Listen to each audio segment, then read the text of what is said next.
and welcome back to All Things Defender. And today I've got a boost gauge, and I'm going to hopefully plumb this in to my turbo, the outlet side of my turbo, to see if the actual turbo works to start with, and if it does work, how much pressure is it actually putting into the manifold. Should be about 1 bar, I believe. So let's plumb it in. Should be quite simple. They give us this little T-piece here, some tubing and a gauge, and hopefully if I just spin you around, we should be able to get into this little pipe here, which is from the outlet of the turbo into the wastegate. That should be the pressure there. So we'll T-piece into that, we'll put the gauge into the cabin, and we'll go and measure the pressure. So the little T-piece they've given us there, fairly small diameter on the actual pipe there. Hopefully when I cut into there, it will actually fit nicely. If it doesn't, I'm going to cut quite close to the wastegate there. So if it doesn't, I've got enough tube there just to push it back on again. That's the theory anyway. So let's see how it goes. Just remove the air filter pipe, just so I can get a clearer view of this. I think what I'm going to do is just move this little clip up like that, pull this pipe off, and we can actually see the diameter of the pipe, which I'm glad I didn't cut it, because that is not going to fit. So we're going to have to find somewhere else, or somehow else, to get into that pipe there. Not quite sure I'm going to do that yet. I'll have to have a think.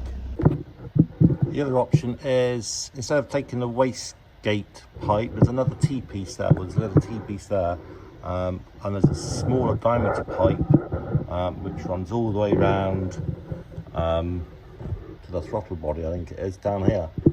So hopefully we're going to break into that little wire there. That little tube looks a lot thinner. So again, I should just try and take the end off before I actually start cutting anything to check the diameter is correct.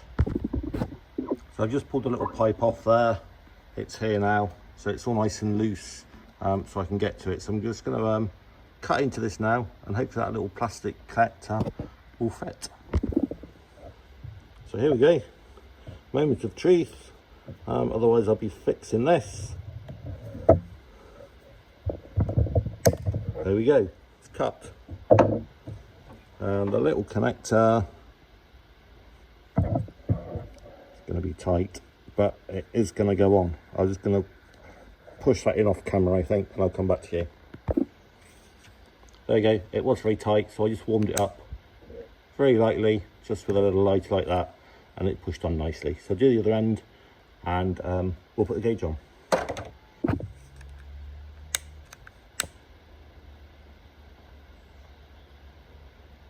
There we go, both ends pushed on nicely now. Just a little bit of heat.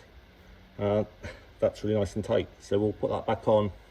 That will nipple over there that you can just see, and then we'll attach the gauge to that, and then somehow we're going to have to feed it back up to the bulkhead so we can get it in the cabin. So we'll just connect the pipes that we've taken off. That one there, then the little clip needs to go back on. Just a little squeeze with the pliers, and that slides back over the top like that. And the other one that we took off, keeping that back as well. That one there. Good job we didn't cut that one, isn't it? Right, so as you can see, there's the turbo, there's the pipes, and that just down there is where I've just put the little T-piece in. I've put the whole long length of wire on it at the moment. Just attach the gauge. I'm just going to take that round so I can put it all the way to the front of the cabin. We'll start the car up, and we'll see if it actually works before I start feeding that gauge all the way through the bulkhead there.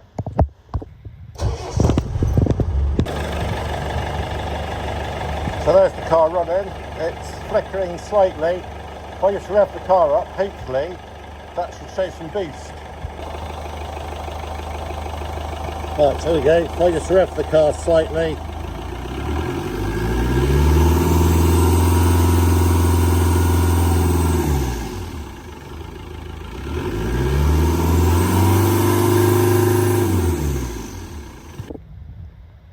So I think that proves the little gauge does work. We can see it actually raising. That is 5 on there, which is not sure. Hold on, let me have a close look at it. Yeah, if I look right down the bottom of the gauge, it's inches of mercury psi.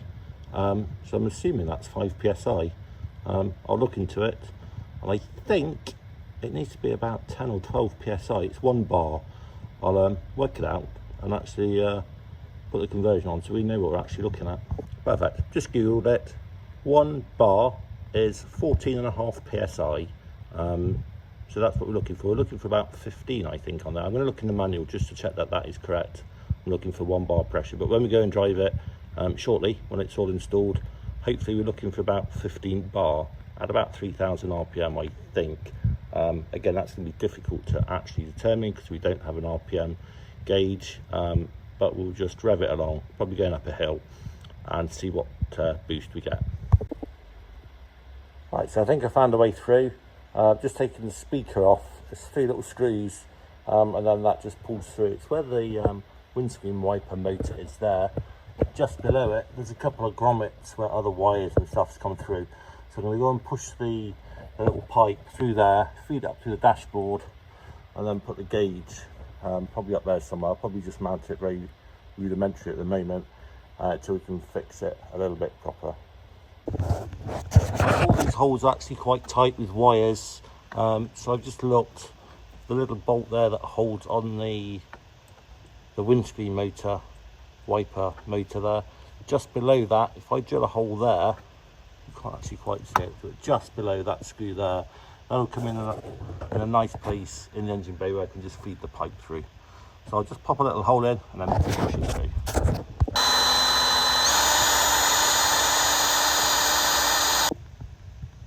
There we go, there's a little hole there. I'm just going to push the pipe from the other side now, and hopefully we can feed it up through the dashboard to where it needs to be. Right, there's the pipe. He's poked through the hole now. I've just poked it up through to the top, along the back of the dashboard, along there. I'll just tuck that in under the radio, and it's just coming out just driver's side there. So now we can put the gauge on and then just rest the gauge in there just for now while we test it, and then we can mount it somehow properly. Well, that ended up as a bigger job than I expected. All I wanted was the little gauge to have a wire.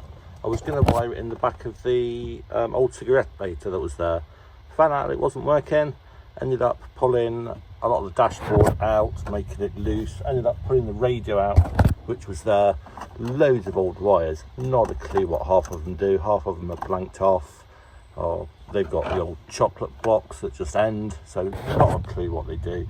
But I've just found a 12-volt supply, which I've put onto the back of the dial. Sorry about the flickering. We just wedge that up there, like that. Turn the ignition on, and there we go. You can see the little lights come on, so we can actually see it. Now I need to tidy up all those wires. I don't think I'm going to put the radio in. I was going to put the little gauge in there, but there's a little bit of the dashboard underneath. I still could. I just have to cut out the little bit of the bottom of the dashboard that you can just see. And I can put the dial in there, I think. That'll do for now. So I'll cut that out, fix that on, and I'll come back to you. There we go. So after a lot of to and fro in with the dashboard, it is now in. So let's go and take it for a drive. I'll set the camera up so you can actually see what it's doing, and we'll see what we get. So here we go. Hopefully you can see that. I can't really see if it's recording, so we'll say that it is. Hopefully the camera before they as well. It's just on a little tripod.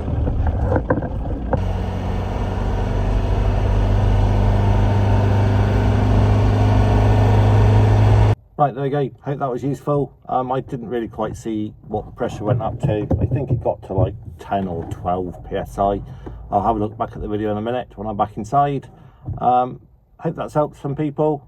I've done it just to see if my turbo is actually working. Looks like it is, so that's good news. So yeah, thanks so much for watching, and I'll see you on the next one.